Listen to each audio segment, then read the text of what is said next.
فتنوں کے دور میں بہت بڑا فتنوں کا دور ہے اور چیلنجنگ دور ہے. الیکشن کا وقت بھی آنے والا ہے. نوجوانوں آپ ہوشیار رہنا. ہمارے نوجوانوں کو جیل کے اندر لے جایا جاتا ہے بلا وجہ میں. 20 سال لگ کر کے چھوڑ دیا جاتا نہیں. کوئی غلطی نہیں ہے, جان بوجھ کے کیا جاتا, وانٹیڈلی جان بوجھ کے کیا جاتا. کیوں؟ اب 20 سال ان کی عمر بھی چلی گئی, ان کے گھر والے بھی برباد ہو گئے, ان کی پوری عمر چلے گئی. سوچنا, عقل کا صحیح استعمال. اور یہاں جب بات آ گئی ہے, میں کہاں بھی سمجھاؤں میرے دوستوں, بتلا دیتا ہوں. ہمیشہ یاد رکھنا, جب خارجی فتنے آ جائے, اجتماعی فتنے آ جائے تو جماعت کو لازم پکڑنا.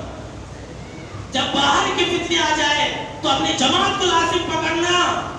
اور اگر گھریلو فتنے آ جائے, اندرونی فتنے آ جائے تو اپنے گھر کو لازم پکڑنا. اس لیے کہ حدیث کے اندر ہی اپنے گھر کے اندر داخل ہو جانا. جب باہر اجتماعی فتنے آ جائے تو جماعت سے لڑ کے رہنا. جو جماعت اور جمعیت کہے اسی کے مطابق زندگی گزارنا. اور جب گھریلو فتنے آ جائے تو اپنے گھر کے اندر گھس جاؤ. اس کے بعد 5ویں چیز, سب کو چھوڑ کر کے اپنی آخرت کی فکر کر. ان کیا کر رہا ہے, ان کیا کر رہا. آج ہمارے جماعت کے اندر لوگ آتے یہی دیکھنے آتے, ان آیا کہ نہیں آیا, ان آیا کہ نہیں آیا. اے بلّہ کا وہ بولنے والا, تجھ نہیں آتا کل تک مجھے بولتا کیا. سب کی دوسروں کی فکر زیادہ ہے, اپنی نہیں ہے. اور میں یہ کہنا چاہتا ہوں کہ اپنی فکر کریں گے. بھائی اپنی فکر کریں گے, بولیے بھائی. ہاں انشاءاللہ عمل کرنے کے لیے بول رہا ہوں. باتیں بہت ہیں میرے دوستو. میں اپنی زندگی کے اندر محسوس کیا ہے چھوٹی سی زندگی کی. اور آپ نے جو بھی دیکھا ہوگا, سنا ہوگا کہ میں نے جو بھی باتیں بولی ہیں وہ ساری کی سچائی ہے. کیا امیر صاحب سچائی ہے؟ پوری سچائی ہے. اپنی فکر کریں, چھوڑ دیں دوسروں کی. نہ میں آپ کے ساتھ آنے والا ہوں, نہ آپ میرے ساتھ آنے والے ہیں. ہمارے ساتھ صرف ہمارے نام اعمال جائیں گے.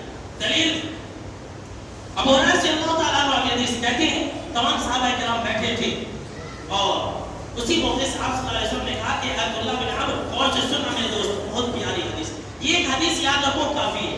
علامہ البانی رحمۃ اللہ علیہ نے اس حدیث کو الحدیث الصحیحہ کے اندر صحیح فہم کہا کہ اے عبداللہ بن عمرو. اس حدیث کے راوی ابو ہریرہ, کتاب سارے صحابہ ہے, اس میں آپ صلی اللہ علیہ وسلم نے ایک صحابی کا نام لیا کہ اے عبداللہ بن عمرو, تمہاری کیا حالت ہوگی جب تم نالائق لوگوں کے بیچ میں رہ جاؤ. یہی ہے حدیث, ہی ہے. میں ویسا اردو میں بول رہا ہوں, جلدی وقت بھی میرا ختم ہونے والا, 6:10 تک ہی میرا ٹائم. کہ تم نالائق لوگوں کے درمیان اور کمینے لوگوں کے درمیان میں زندگی گزارو گے. ایسے لوگ رہیں گے جو امانت میں خیانت کریں گے. ایسے لوگ رہیں گے جو جب دیکھو اختلاف ہی کریں گے, ہر وقت اختلاف میں پڑے رہیں گے. ایسے لوگوں کے درمیان تم سانس لو گے جو ہر وقت لڑیں گے اور جھگڑیں گے, فتنہ فساد کریں گے.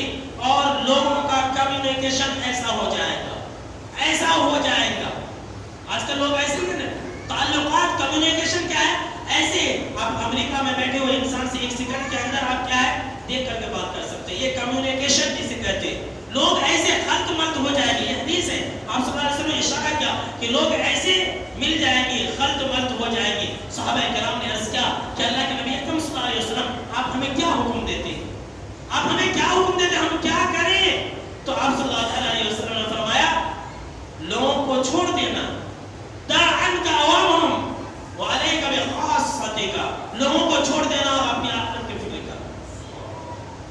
اچھا لوگ جو آج کل تو دوسروں کی فکر کرتے ہیں, آخرت کے بارے میں کرتے ہیں کیا نہیں کرتے. دنیا کے بارے میں, اسے کیسا برباد کرنا, اسے کیسا جیل کے اندر پھنسانا, اس کے کاروبار کو کیسے ڈبانا, اس کو اس میں کیسے لگانا, یہ کیسا, اسی کے اندر آخرت کی فکر نہیں کرتے دوسروں کی. ارے اپنی فکر کیجیے, آپ اپنی فکر کیجیے. اور سب سے آخری بات میرے دوستوں, سب سے آخری بات کہ ہم فتنوں کے دور میں, آج کل کے دور میں عبادات زیادہ کریں اور اس میں دعا ہمیشہ مانگیں.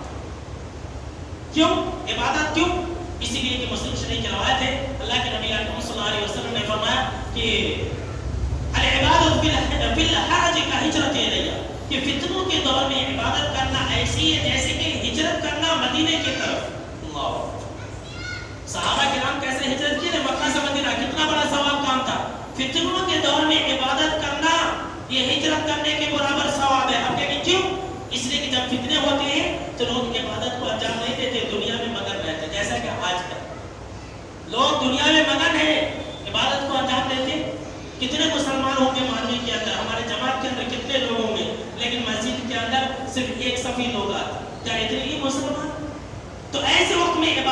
انجام دینا ہجرت کرنے کے برابر ثواب ہے. اور دعاؤں کا اہتمام کریں, دعا مانگیں. کیوں؟ اللہ کے نبی اکرم صلی اللہ علیہ وسلم کو خود اللہ نے کہا فتنے سے بچنے کے لیے. فتنے سے کوئی انسان نہیں بچ سکتا. حدیث بھی ہے مسند احمد کی کہ فکرۃ الرجل فی اہلہ و مالہ و جارہ, کہ انسان کے مال اور اہل عیال اور پڑوسی کے اندر بھی فتنہ ہے. جی ہاں فتنہ ہے. اب کیا کرنا؟ اسے بچنے کے لیے دعا مانگنا. کیسے دعا مانگنا؟ صحیح ترغیب و ترہیب کی یہ روایت ہے اور یہ بھی صحیح روایت ہے.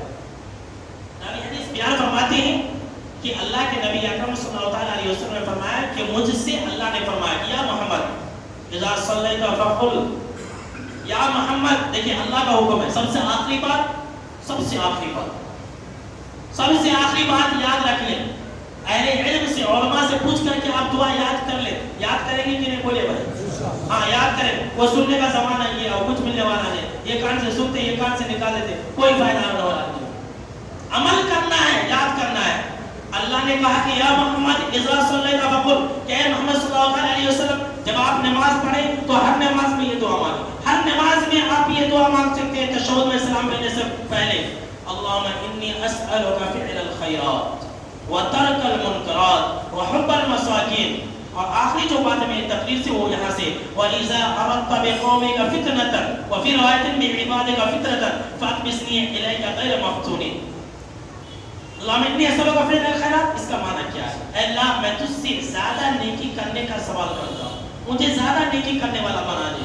وَتَرْكَ الْمُنْكَرَاتِ, اور اے اللہ تو مجھے برائی کو چھوڑنے والا بنا دے. وَحُبَّ الْمَسَاکِین, اور اے اللہ تو مجھے مسکینوں سے محبت کرنے والا بنا دے. اور آخر کی بات وَإِذَا أَرَدْتَ بِعِبَادِكَ فِتْنَةً وَفِي رِوَايَةٍ بِقَوْمِكَ, اور اے اللہ جب تو کسی بندوں کو فتنے میں مبتلا کرنا چاہے, جب کسی قوم کو تو فتنوں میں مبتلا کرنا چاہے, جب کسی گاؤں والے کو تو فتنے میں, آزمائش میں, عذاب میں مبتلا کرنا چاہے, تو اے اللہ میں تجھ سے دعا کر رہا ہوں تو مجھے فتنوں میں مبتلا کیے بغیر تو مجھے اوپر اٹھا دے. اب آپ کہیں جہاں مولانا ہمارے کو مرنے کی دعا سکھلا رہے ہیں آپ, یہ مرنے کی دعا نہ ہو میرے دوستو, یہ آخرت سمجھنے کی دعا ہے. یہ آخرت سمجھنے کی دعا ہے. آپ لوگ یاد کر لیں, اللہ کے نبی اکرم صلی اللہ علیہ وسلم زید بن ثابت رضی اللہ تعالیٰ عنہ اور راوی حدیث ہے, کہتے ہیں کہ صحابہ کرام آپ صلی اللہ علیہ وسلم کے ساتھ بیٹھے ہوئے تھے کہ آپ صلی اللہ علیہ وسلم نے فرمایا تعوذوا باللہ من الفتن ما ظہر منها وما بطن. مسلم شریف کی روایت ہے کہ صحابہ کرام تم لوگ فتنے سے پناہ مانگو اللہ کی جو چھپی ہوئی ہے اور جو ظاہر ہے. تو صحابہ کرام نے کہا نعوذ باللہ من الفتن ما ظہر منها وما بطن. اس حدیث پر آپ لوگ بھی عمل کریں. پڑھے بھائی نعوذ باللہ, پڑھیے سب لوگ نعوذ باللہ من الفتن ما ظہر منها وما بطن. تو یہ دعا ایک ایسی چیز ہے جو ہمیں فتنے سے بچا سکتی ہے. میرے دوستو میرا وقت ختم ہوا, ابھی تیسرے موقع صاحب بھی باقی ہے. ہمارے دوست مولانا سمیع اللہ جامی حفظہ اللہ ہوا, ان کی باری ہے اور وقت بھی مغرب کا اذان بہت قریب ہے. تو میں اللہ تعالیٰ سے یہ دعا کرتا ہوں کہ اللہ رب العالمین ہم کو اور آپ کو سننے سے زیادہ ان تمام باتوں پر عمل کرنے کی توفیق عطا فرمائے. آمین. وآخر دعوانا الحمدللہ رب العالمین.